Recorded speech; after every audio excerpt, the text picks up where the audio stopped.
What is going on, everybody? This is Brian here, and it's time for another Is It Good review, and this time it is for the game Level 22, which was developed by Moving Player Studios, and this is subtitled Gary's Misadventures. In this game, you do play as the main character, Gary, and this game is kind of more or less a stealth game. As I'll show off here in just a second once we get into the gameplay. Here we go. And I like to kind of showcase the menu, so here's your options. You really don't get much in the way of options here. It's kind of it's an indie game, so not very much options here.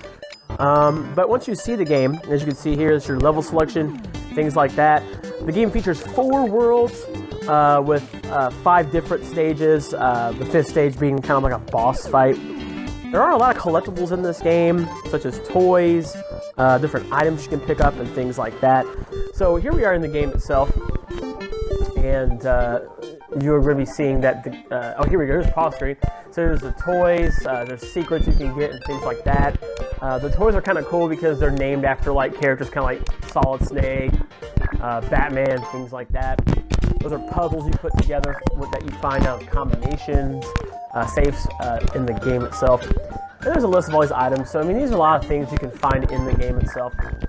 But basically what the premise of the game is, you play as Gary and he ends up being late for work one day, and he does not want his boss to find him or know that he came to work late. So the premise of this game is basically you're sneaking into your job and you have to get through all 22 floors of the game. Which is kind of weird because this game only has 4 worlds and 4 actual sneaking stages per level. So that's about 16 floors, but I don't know, whatever. Anyway, when you're in the game world, as you can see here, this is what the game looks like. There's going to be your coworkers are walking around, you have to avoid them. Kind of like Metal Gear Solid, they have a little like question mark up here above their head when they spot you in their field of vision, which we'll see here in just a second. I get spotted quite a few times. You basically just have to learn, you know, the patterns and the way your coworkers move around the office. Like, see, like there, things like that. There's also items you'll find in the game that will help you out. Like, there's like a donut you can grab in the game, and you can put it on the ground, and it'll actually cause one of the security guards to like come and grab it and distract them. It's kind of like putting down a magazine in Metal Gear Solid, you know, for the guards. They get distracted in those games.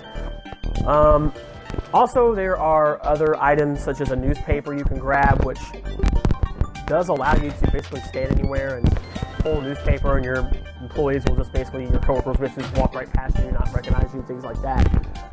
You can also climb in vents, ducts and stuff like, air ducts and stuff like that as well, which you're going to see here in a little bit also. There's collectibles to find and discover, the toys.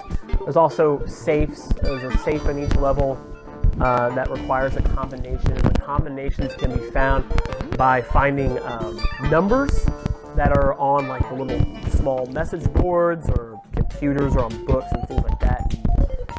You basically have to figure out the order of the numbers to open the safe, and that's how you find the puzzle pieces that you need to create the puzzle that you saw earlier that you can make. It's a single-player game. There's no co-op at all in the game, which is fine because really a game like this doesn't really necessarily need a co-op or a 2-player mode.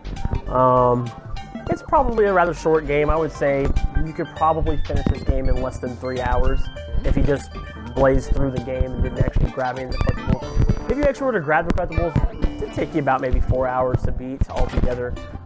Is this game a good game? I think it's a pretty good game. It's an indie game, and it's pretty minimal, pretty simplistic. Not that it's not challenging, because it can be pretty challenging because you have to kind of figure out what to do, where to go. As you can see here, air ducts like that can be hidden behind vending machines. You have to kick over and things like that. And that's how you can travel around the world and stuff. So it's a challenging game. I do recommend taking a look at it on the Xbox One. It's very fun, really great game by Moving Player. And go take a look at it and go check it out. And thank you guys so much for watching this video. Please hit that subscribe button. Until next time, see ya!